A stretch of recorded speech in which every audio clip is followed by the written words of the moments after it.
ইব্রাহিম সাহেব বলল, ও জঙ্গলের প্রাণী, এই জঙ্গল থেকে তুই যা, এই জঙ্গল থেকে তুই অন্যদিকে চলে যা।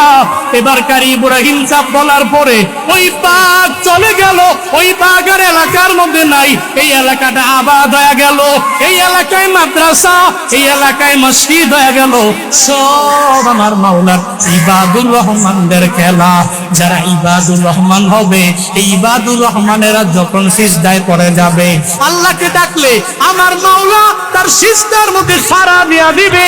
আল্লাহরে ডাকলে ওই বান্দা দাঁড়াইয়াও যখন আমার আল্লাহরে ডাকবে, হে মালিক, আল্লাহ গো তুমি আমার কথা মাইনা নাও।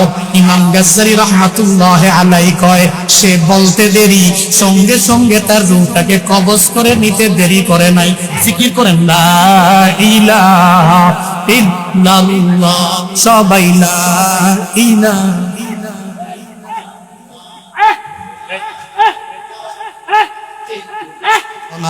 আল্লাহর সাথে আবার তাআল্লুকের কথা দুনিয়ার কোন ব্যক্তি জানতো না।